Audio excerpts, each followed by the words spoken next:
Hey everybody, this is Lamont Tony over here at Big Dog Sport, and we have a setup that many of you guys are running. It's a conventional carb single plane intake manifold with an elbow and a Fox body throttle body. So this customer contacted us after seeing a bunch of our carb manifold videos and some of our carb manifold posts. And he contacted us and he said, "Hey, big dogs, I see you guys doing your thing over there with all these ported parts, making all this good power for low prices. I need some help, big dog." And we said, "We got you. We got you. What's your dilemma? What you need?" So he told us about his combo. His combo, he has a stroker motor. I believe it's 408. And he was running this setup. This setup consists of a Trick Flow 351 base single plane intake manifold, a Edelbrock low rise elbow, and a 90mm throttle body. AccuFab. Say it again, Lamont.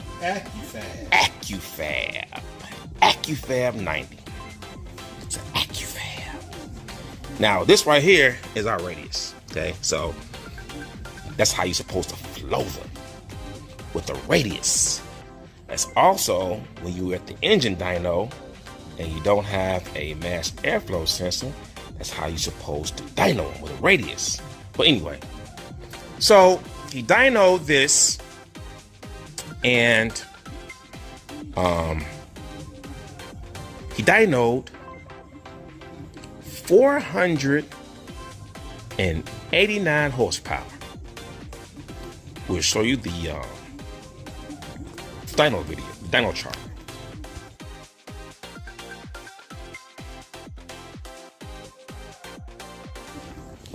So he was saying that he was pulling 2.5 inches of vacuum at like 4,500 RPM, 5,000 RPM.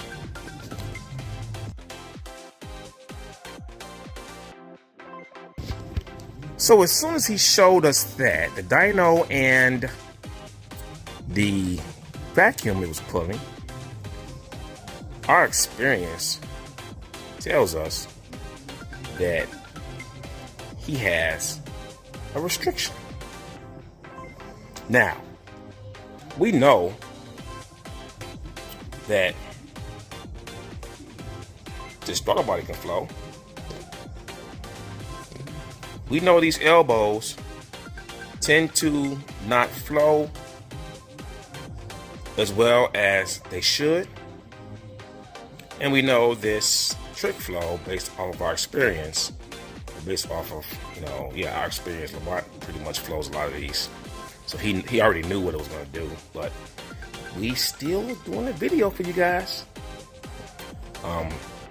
So we're going to show you how this flows on our flow bench, set up the way he had it on his car.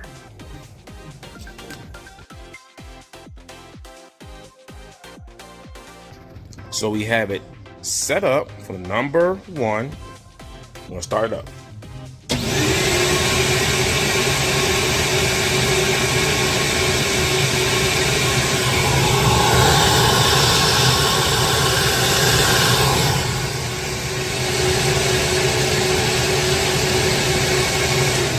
So there's a restriction right there. 360 CFM. So with that setup, it should be doing a lot more. Should be doing a lot more. Now, granted, with this elbow, one of the things about these elbows, you guys, now 360 CFM is not terrible. It's pretty decent. And 360 CFM should support a lot more horsepower than what he was making. But one of the things we're getting ready to tell you, explain to you guys about what a flow bench can't show you is the fact that you have this elbow, okay? Have this elbow. And this elbow has a divider in the middle. Okay, so it's designed for a dual plane intake manifold. So what happens with this setup is not completely wide open. It's separated. So what happens with this setup is under load on a running motor, okay, you have a situation where the runner's airflow from this elbow gets pulled in different directions very, very fast. They're not coming out in the air is not coming out in one uniform section. It's coming out and divided. So under load and under high RPM, this elbow actually hurts this manifold. You have a dual plane elbow with a divider in there, but you have a single plane intake manifold. And what that does, it messes up the airflow inside of the plenum. Causes a lot of turbulence. So on the flow bench, you can't really see that on the flow bench. The reason why is because you're only pulling from one runner. Okay? So you're pulling from one runner, the air is coming in through here, coming through the plenum, going to this runner. On a running motor, especially a big motor like a 4.8, and when you're trying to turn high RPM, these cylinders are all pulling from this one plenum. And this one plenum has this divider in between, all the way through. That hurts the airflow distribution, causes a lot of turbulence. It's kind of a situation where if you have a funnel and you're pouring water in the funnel, it gets to a point where the more you pour the water, it gets to a point in the funnel where it backs up. And once it backs up, you have to stop and let it drain down in order for it to regain its flow. That's the same thing with these intake manifolds. Once you get to the point where the airflow becomes turbulent, it's not smooth, it goes backwards. It doesn't, like if the cutoff is 300 CFM and you exceed that with turbulence, it doesn't just stop at 300 CFM. It actually backs up like the funnel. It actually backs up. So you have to pull out, the airflow in order to straighten it out. But on a running motor, what are you doing? You're continuously on the throttle and the RPMs is climbing, but your airflow is so turbulent that the power is not there. So that's what's going on with this setup right here. Okay. We're going to port this and we're going to get these runners up above 410, 420 CFM. And we're going to modify and port this elbow. We're also going to port this throttle body. So once we're done here, we're going to come back and we're going to flow this again. And with the magic of video editing, that's going to happen right about now. Bam! There you guys have it. This manifold now is completely ported. The elbow has been completely ported and reshaped. And the throttle body has been completely ported and modified. That was fast, wasn't it? Hey, Lamar. Yeah. I bet you they wish we could actually port that fast and modify that fast. I do too. No, guys, we had this manifold for a while, and we actually did about 5 or 6 orders while we had this manifold. Yeah. So one of the things that we want to also let you guys know was this manifold was previously touched. Yeah, we're previously touched, and the manifold, when we did the flow test, Lamont did the flow test, the manifold was way out of balance. I mean, it was so far out of balance as far as CFM from runner to runner that severe engine damage could have been done. And this is exactly why we tell you guys, even though a lot of guys don't listen, do not port or attempt to home port your parts without a way of measuring your progress, because may look pretty, the ports look smooth and they look pretty, but the engine and airflow doesn't care about looks. The port imbalance was as much as 60 CFM from different, runners to runners. So that can create severe lean issues. And when you're looking at a max effort or a situation where, you're using a power adder, which this manifold actually used, I think he had a plate system on there, you can blow your motor up, or you can, have a lean situation where you break the piston ring lands and do all kinds of catastrophic damage. We're going to show you the runner before flow from being touched, and granted, the individual did the best he can, best he could with what he had. He didn't have the flow equipment, so he attempted to try to blend the runners, and as from a visual standpoint, they looked real good, didn't they? Yeah. It's just the flow balance was severely off, and Lamont flows these Trick Flow R, single planes a lot, and they tend to have, even in stock form, they tend to have drastic flow imbalances from runner to runner. The outside runners flows a lot less than the 4 middle runners. And when you attempt to port all of them the same way without any means of measuring your progress, you'll go into a situation where you make that already bad flow imbalance even worse. So we got it all done up for you guys. And we're going to show you the before flow results right now.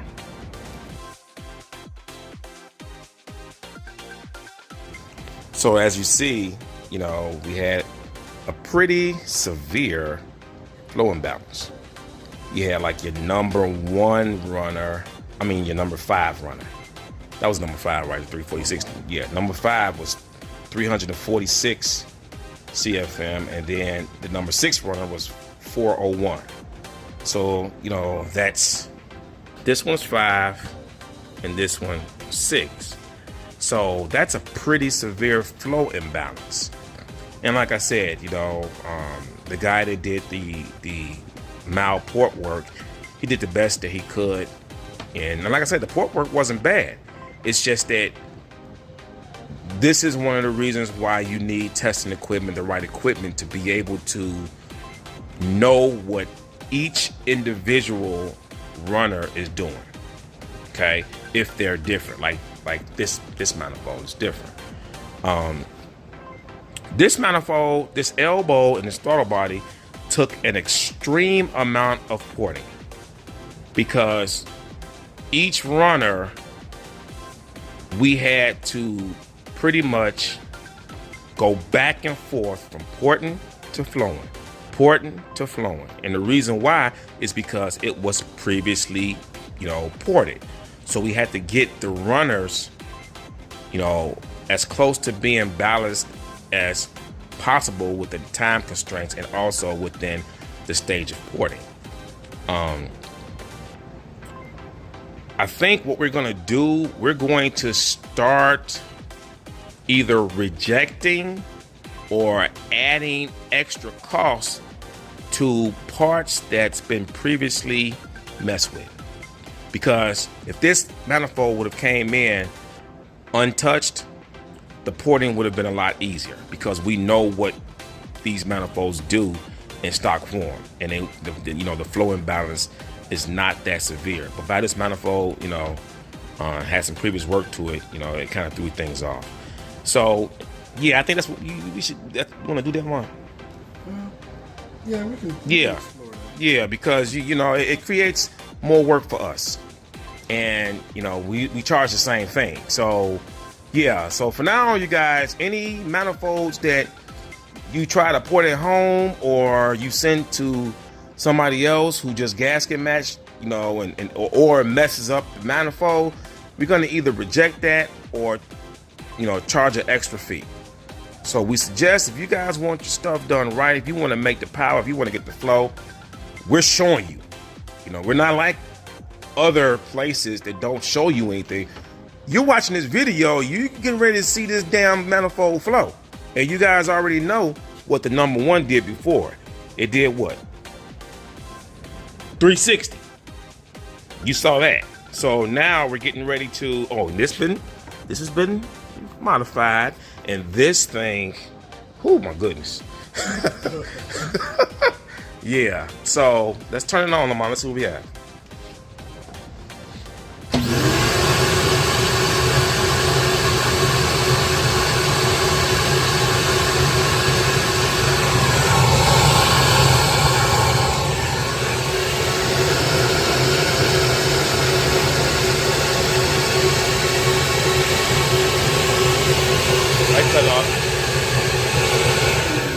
We're gonna call that 428, 429. So it went from 360 bolted up like it's going to be on the motor.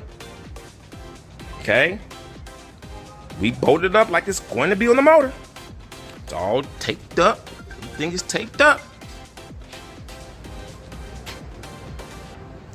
It went from 360, which wasn't bad at all. That's great. 360. That's pretty good. But 428, 429 is a lot freaking better. Yep. So, well, Lamont. Yeah. Can you make a souffle? No. Unless you don't want to live. Well, I can't make a souffle either. Can you make a pot roast? No, that's why I got a girl for it. That's right. I can't make one either. But what can we do? I think we can port. Yeah, we can port the hell out of some parts. We can get them to flow so you can make power. So, yeah, this manifold is not lacking of airflow. As a matter of fact, this whole setup with the, what is this? That's an AccuFab? It's AccuFab. AccuFab. AccuFab, yeah. AccuFab. And this AccuFab by itself went from, what was it, 1330? No, 1374. Was it 1374? Yeah. No, the AccuFab before. Oh, before? Yeah, before was 1330. After it was 1474. Right. Yeah, I'm getting older. So before, in stock form, this 90 millimeter AccuFab was 1330 CFM, 1330 CFM. After we modified and messed with it and adjusted it and dialed it in, it flowed 1,474 CFM. And this is why we told the customer, he didn't need to go with a 102 millimeter. You guys don't need to put those big ass throttle bodies on, because you're putting a big throttle body on, and a throttle body may flow 1700 million CFM, but doesn't make a difference if all of this stuff is a restriction. And of course, your air filter. Exactly. That's a restriction. Right. You don't even get to 1400. Right. So this setup and all this extra flow means nothing if his air filter doesn't flow at least 1350, 1400 CFM.